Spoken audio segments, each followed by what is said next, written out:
राहुल बहुत परेशान था। उसे समझ नहीं आ रहा था कि वो इस परिस्थितियों से कैसे निपटे। वो अपनी माँ को बहुत चाहता था, किंतु पति और बच्चे उसकी माँ से बहुत दूर भागते थे, क्योंकि उसकी माँ एक आँख नहीं थी, साथ ही उसकी कमर भी 90 अंश तक झुकी थी। वैसे वह अपना काम सब कुछ खुद कर लेती थी, किंतु फिर भी उसकी पत्नी और बच्चों के लिए हमेशा खटकती थी।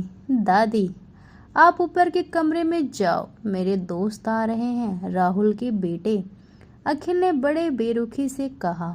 पर बेटा, मैं तो यहाँ बहुत दूर बैठी हूँ, बिमल की माँ ने बहुत प्यार से बोला।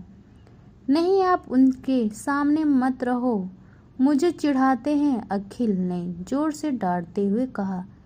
क्या हुआ अखिल, क्यों चिल्ला रहे हो? राहुल की पत्नी कामनी ने किचन से आवाज लगाई। देखो ना माँ, ये दादी यहीं ड्राइंग रूम में बैठी हैं और मेरे दोस्त आ रहे हैं, अखिल ने शिकायतें भरे लहजे से कहा। माँ जी, आप ऊपर चली जाओ, क्यों हम लोगों को लजवाती हो? कामनी ने बेटे का पक्ष लेते हुए कहा। बेचारी सरस्वती चुपचाप उठकर जीने के सहारे ऊपर चढ़ने लगी। कमर झुकी होने के कारण उन्हें ऊपर चढ़ने में बहुत परेशानी हो रही थी, किंतु वह पूरी ताकत से ऊपर के एक अकेले कोने वाले कमरे में जाकर बैठ गई। राहुल बाजू के कमरे में सब सुन रहा था। उसे कष्ट हो रहा था, उसकी माँ को अपमानित होना पड़ रहा है, किंतु वो असहाय था। अगर वो कुछ कहता तो पत्नी और बच्चे उसका विरोध करने लगते। दूसरे उनके तर्क भी सही लगते। चाकू वो एक प्रशासनिक अधिकारी था, उसका सामाजिक स्तर ऊंचा था, उसकी ससुराल भी एक उच्च घराने की थी। अंत वह चुपचाप इस तरह दिन अपनी माँ को अपमानित होता देखता रहता।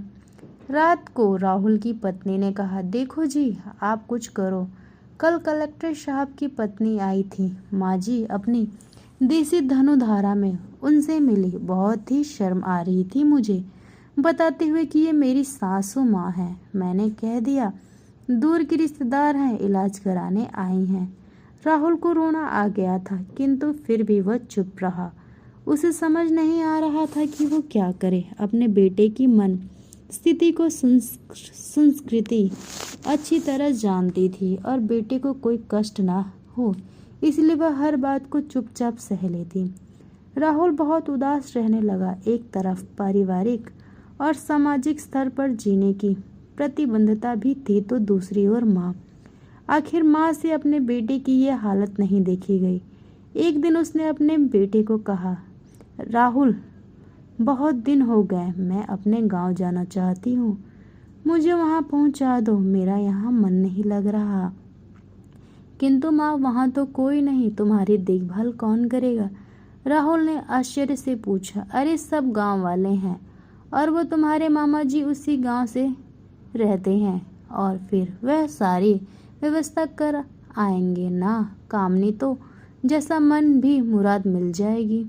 हाँ बेटा, बहू सही कह रही है, सरस्वती ने लंबी सांस लेते हुए कहा। राहुल जानता था कि गांव में माँ की देखभाल करने वाला कोई नहीं, लेकिन पत्नी और जिद के कारण वह अपनी माँ को गांव छोड़ने पर विवश हो गया। माँ को गांव छोड़कर आते वक्त उसे रोना आ रहा था, तभी वो बेबसी पर गुस्सा भी आ रहा था, किंतु परिवार, पत्नी और समाज उसके इस मनोभाव को दबा दिया और वो सुकून सा महसूस करने लगा।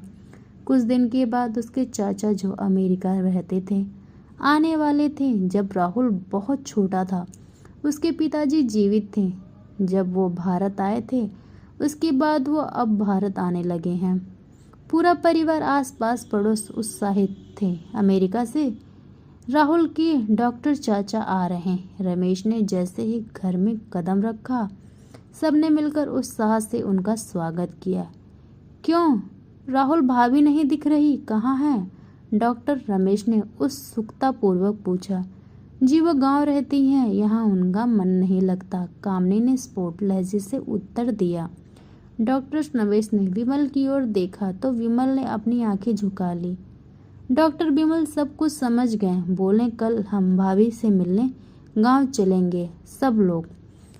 दूसरे दिन सभी लोग गांव के घर में पहुंचे। देखा सरस्वती को बहुत तेज बुखार था और वो पलंग पर असहाय पड़ी थी। डॉक्टर रमेश दौड़कर सरस्वती के पास गए, उनके पैर छूकर रोने लगे। सरस्वती की हालत उनकी कल्पना से परे थी। वहाँ बेटा राहुल, तूने तो नाम उजागर कर दिया अपनी माँ की ये हालत देखकर। तुझे तो शर्म भी नहीं आ रही। डॉक्टर रमेश ने राहुल को लगभग डांटते हुए कहा, नहीं देवर जी, राहुल की कोई दोष नहीं, मैं खुद गांव आई थी। सरस्वती ने अपने बेटे का बचाव किया। मुझे सब पता चल गया भाभी, आप चुप रहो। क्यों बहू, तुम्हें अपनी सास की कुरूपता पसंद नहीं आई? समाज ने तुम्हें नीचा देखना पड़ा है ना? डॉक्टर ने कामनी की ओर व्यंग से देखा। कामनी निरुस्त होकर वे राहुल को देखने लगी। आज तुम जिस सामाजिक स्तर पर हो, इन्हीं के संघर्षों की देन है। और बेटा राहुल, तुम्हें शायद मालूम ना हो कि बचपन में जब तुम 1 साल के थे, तब छत से नीचे गिरने के कारण तुम्हारी एक आंख फूट गई थी और तुम्हारी रीढ़ की हड्डी भी समस्या थी। तब तुम्हारी इस कुरूप माँ ने अपनी एक आंखें, अपना बोन मेरा तुम्हें देकर सुंदर स्वरूप दिया। कामनी बेटा, इतने सालों तक संघर्ष करते बेटे को प्रशासनिक अधिकारी बनाने वाली इस संघर्षशील औरत की तुम लोगों ने ये दशा की है। तुम्हें ईश्वर कभी माफ नहीं करेगा। डॉक्टर रमेश आंखें से अदृष्ट दिलधारा बह रही थी। अब भाभी, आप मेरे साथ अमेरिका जाएंगे, यहाँ इन स्वार्थी लोगों के बीच नहीं रहेंगी। डॉक्टर रमेश ने सरस्वती से कहा।